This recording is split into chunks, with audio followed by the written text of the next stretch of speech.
Hello student, आज का ये वीडियो एनसीईआरटी क्लास 10th का एक्सरसाइज 1.1 के दूसरा सवाल है। इसमें प्रश्न देखिए क्या लिखा है। दर्शाइए कि कोई भी विषम पूर्णांक 6q+1 या 6q+3 या 6q+5 के रूप का होता है जहाँ q कोई पूर्णांक है। इस प्रश्न को करने से पहले ज़्यादातर बच्चों को ये समझ में नहीं आता कि प्रश्न कह क्या रहा है, इसमें करना क्या है। तो सबसे पहले यही देख लेते हैं कि ये प्रश्न कह क्या रहा है। तो इसमें देखिए लिखा गया है कि दर्शाइए कि कोई भी विषम पूर्णांक, ये देखिए विषम पूर्णांक, सम और विषम संख्याएं आप लोग तो जानते ही होंगी। विषम पूर्णांक उसे कहते हैं जो 2 से विभाजित नहीं होता है, यानी कि जब उसमें 2 से भाग दिया जाएगा तब वो कटेगा नहीं। तो हमें दर्शाना क्या है कि कोई भी विषम पूर्णांक 6q+1, 6q+3, 6q+5 के रूप का होता है। इसका ये मतलब है कि q के स्थान पर हम कोई भी संख्या रखें तो वो हमेशा एक विषम संख्या आनी चाहिए। q के स्थान पर हम कोई भी संख्या रखें तो हमेशा इन जो संख्याएं दी गई हैं ये सब हमेशा विषम संख्याएं आनी चाहिए। जैसे यहाँ देख लेते हैं थोड़ा सा।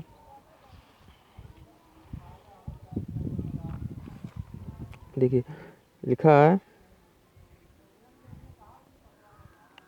6q+1, 6q+3, 6q+5। देखिए q बराबर पहले 1 रखते हैं, 1। तो यहाँ 6 गुणे 1 + 1, तो 6 एकम 6 और 1 7। यहाँ भी 1 रखना है। q बराबर 1 रखने का मतलब यही है कि जहाँ जहाँ q है वहाँ वहाँ 1 रखना है। तो यहाँ भी q है, यहाँ भी 1 रख देते हैं। तो 6 गुणे 1 + 3, तो 6 कम 6 3 9, और 6 गुणे 2 1 सॉरी +5, तो 6 कम 6 5 11। देखिए इसमें 7 9 11 ये सभी विषम पूर्णांक हैं। इसी प्रकार से 2 रख करके देख लेते हैं। q बराबर 2, तो यहाँ जब रखेंगे 2 तो यहाँ 2 हो जाएगा। तो 6 दूनी 12, 12 और 1 13, 6 दूनी 12, 12 3 15, 6 दूनी 12, 12 5 17। इस प्रकार से q का हम जो भी मान रख रहे हैं वो सभी मान रखने पर विषम संख्याएं प्राप्त हो रही हैं। तो प्रश्न यही कह रहा है कि दर्शाना है हमें कि कोई भी विषम पूर्णांक 6q+1, 6q+3 या 6q+5 के रूप का होता है। मतलब q के स्थान पर हम कोई भी संख्या रखें वो कभी सम संख्या नहीं हो सकती, वो विषम संख्या ही आएगी। ये दर्शाना है। तो चलिए इसको सॉल्व करते हैं। इसमें यूक्लिड विभाजन परिमेयिका है, उसी की सहायता से इसको हल करना है। तो जो लोग यूक्लिड विभाजन परिमेयिका नहीं जानते हैं वो इसका पहला वीडियो देखिए, उसमें यूक्लिड विभाजन परिमेयिका को समझाया गया है। तो चलिए इसमें इसको सॉल्व करते हैं। इसमें हल, इसमें पहले मान लेना है पहले मान लेना है माना कोई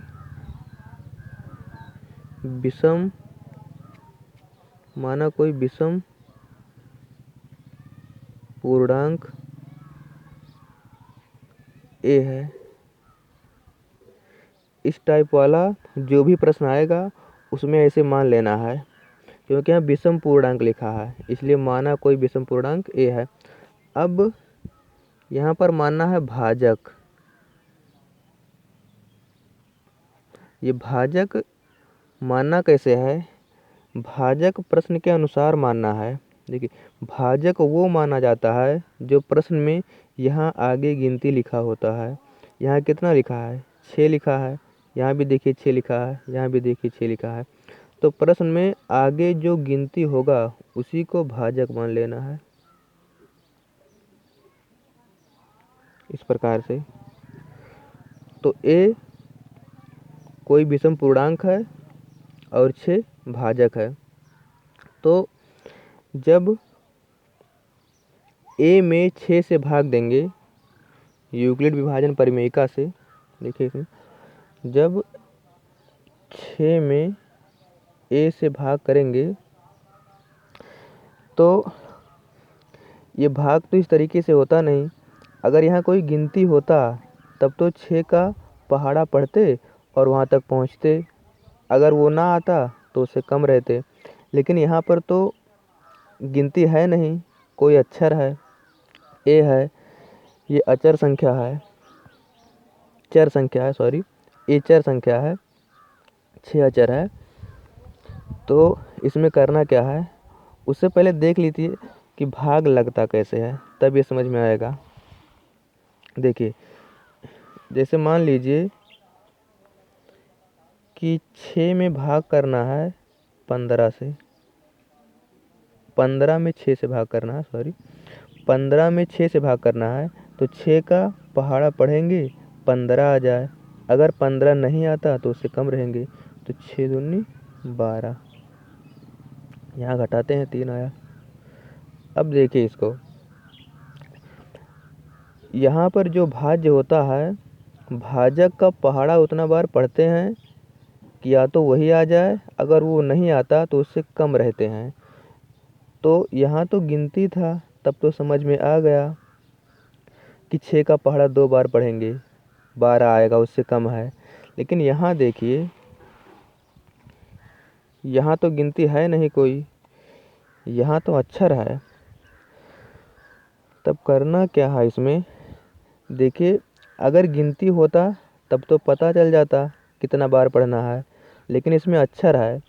तो अक्षर है तो इसको इस प्रकार से पढ़ना है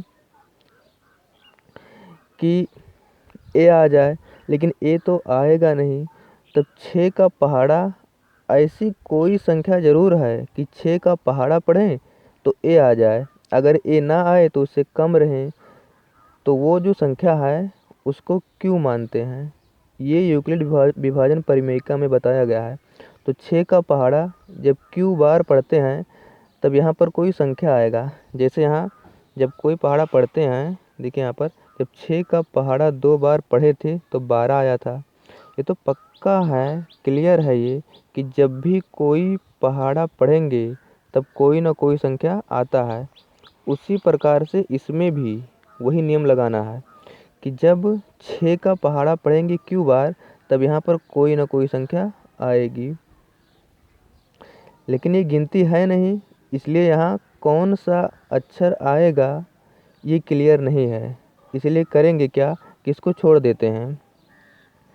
तो अब मान लेते हैं यहाँ कोई संख्या आया रहा होगा, तब क्या करते हैं, तब इसको इससे घटाते हैं।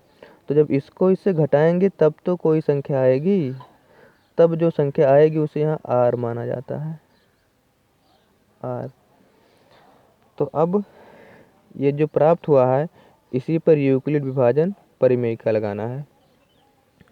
तो यहाँ यूक्लिड विभाजन परिमेयिका से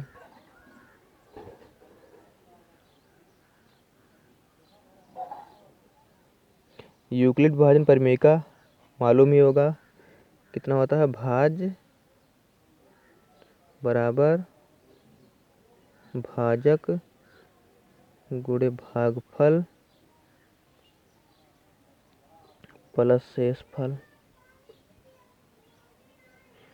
तो भाज्य कितना है, a है, भाजक 6 है, भागफल q है और शेषफल r है।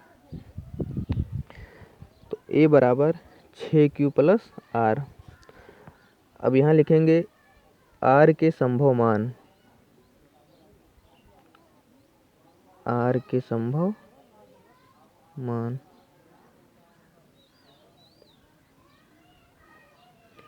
r के संभव मान का मतलब है, r मतलब शेषफल।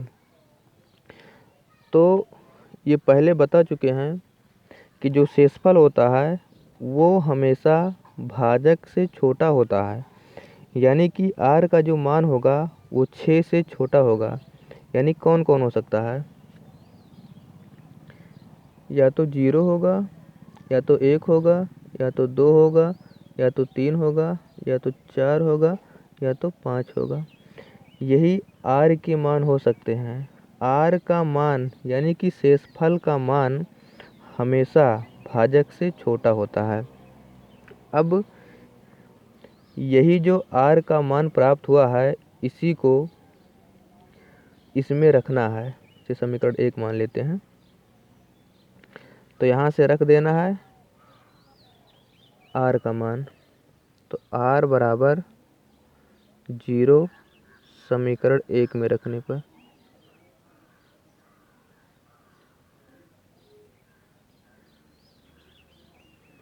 तो a बराबर कितना आएगा, 6q, ये गुणा करेंगे तो 6q हो जाएगा, 6q प्लस 0, यानी कि a बराबर कितना आ गया, 6q।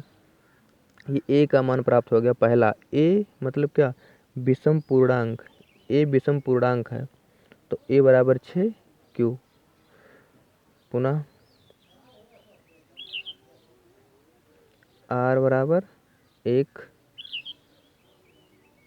समीकरण 1 में रखने पर।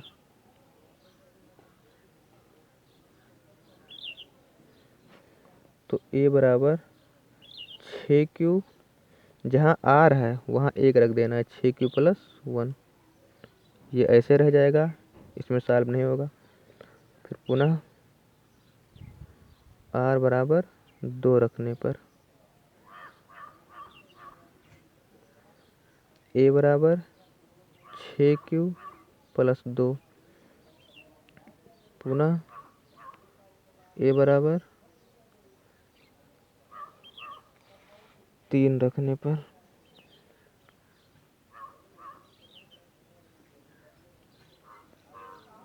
तो a बराबर 6q प्लस 3, पुनः a बराबर 4 रखने पर।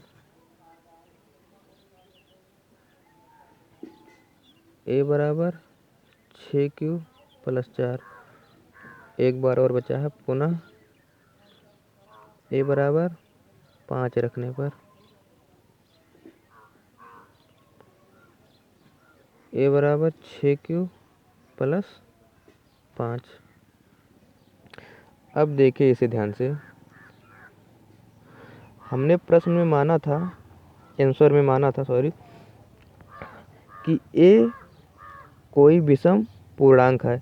और प्रश्न क्या कह रहा था कि दर्शाइए कि कोई भी विषम पूर्णांक, मतलब हम लोग a मान लिए हैं, यानी कि a का जो मान होगा वो हमेशा, मतलब a का जो मान होगा वो इस प्रकार से आएगा कि वो हमेशा विषम पूर्णांक होगा। प्रश्न में यही तो माने हैं कि माना कोई विषम पूर्णांक a है, मतलब a का जो मान आया है यहाँ पर नीचे, वो यहाँ देखिए a का 5 मान आया होगा। ये 1 2 3 4 5 6 मान आया है, सॉरी। a के ये जो सभी 6 मान आए हैं, इसमें से विषम वाला मान इस टाइप का होगा, 6q plus 1, 6q plus 3, 6q plus 5। ये पता कैसे चलेगा कि ये विषम संख्याएं ही हैं? तो इसको पहले ये देख लेते हैं कि पता कैसे चलता है। तो आप लोग तो ये जानते ही होंगे कि विषम संख्याएं वो संख्याएं होती हैं जो 2 से नहीं कटती हैं और सम संख्याएं वह संख्याएं होती हैं जो 2 से कट जाती हैं।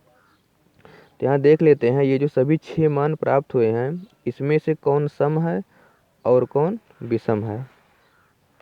तो यहाँ देखते हैं, इसमें देख लेते हैं किनारे थोड़ा सा। देखिए वीडियो थोड़ा लंबा हो सकता है क्योंकि ये प्रश्न थोड़ा कठिन लगता है बच्चों को, इसलिए थोड़ा लंबा हो गया है वीडियो ज़्यादा समझाने में। देखिए पहला a बराबर 6q पहला प्राप्त हुआ है। दूसरा आया है a बराबर 6q प्लस 1, a बराबर 6q प्लस 2, सॉरी a बराबर 6q प्लस 3, a बराबर 6q प्लस 4, a बराबर 6q प्लस 5। अब इसमें देखिए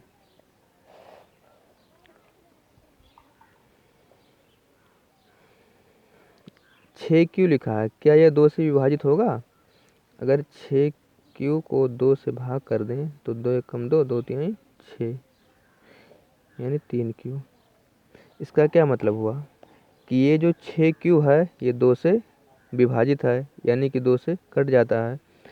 तो जो संख्या 2 से कटती है वही संख्या सम संख्या होती है। यानी कि ये जो a बराबर 6q आया है ये सम संख्या है, ये विषम नहीं है। हमें विषम संख्या तो प्राप्त करनी है, यानी कि ये आंसर नहीं है। यानी कि कोई भी विषम संख्या 6q के रूप का नहीं हो सकता है।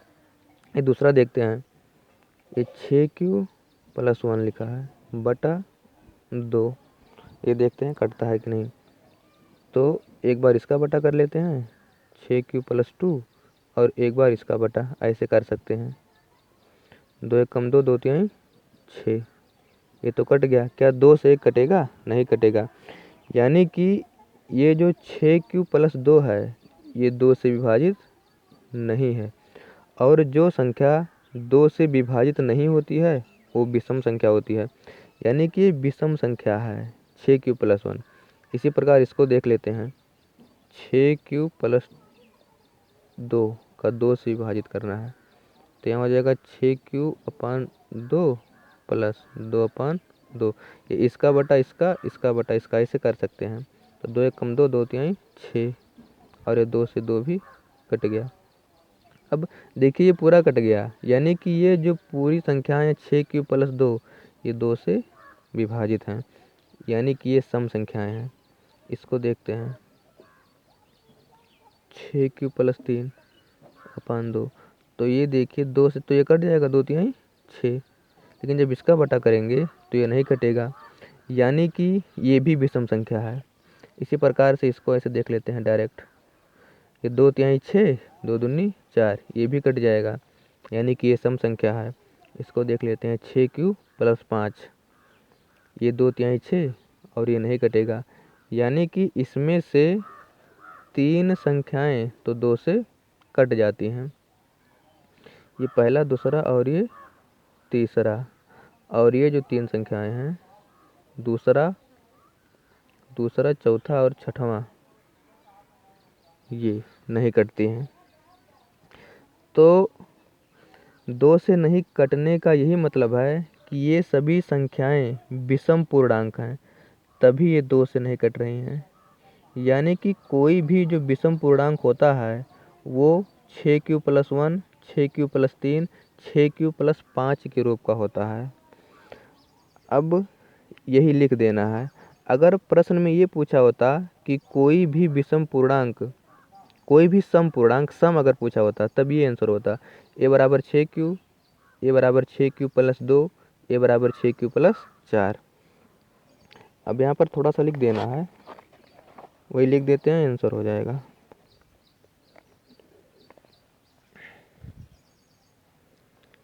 यहाँ लिखना है a के मान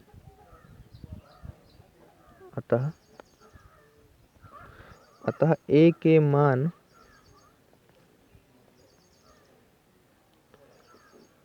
ए बराबर 6Q, ए के मान ए बराबर 6Q कामा ए बराबर 6Q प्लस 2 तथा ए बराबर 6Q प्लस 4 में ए बराबर 6Q, ए बराबर 6Q प्लस 2, ए बराबर 6Q प्लस 4 में नहीं 2 से पूरी तरह विभाजित हो जाती है।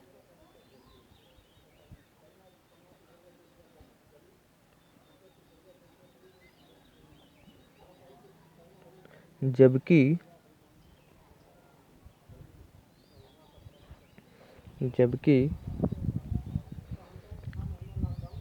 ए बराबर 6Q प्लस 1, ए बराबर 6Q प्लस 3 तथा ए बराबर 6Q प्लस 5 2 से विभाजित नहीं होती।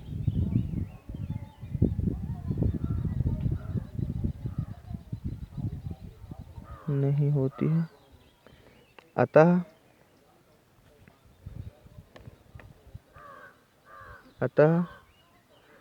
कोई भी विषम पूर्णांक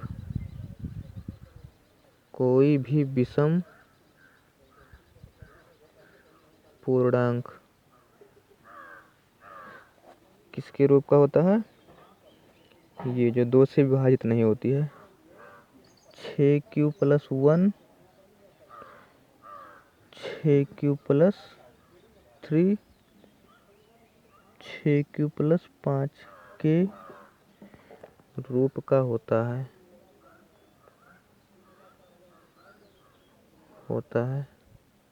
यही सिद्ध करना था। प्रूफ।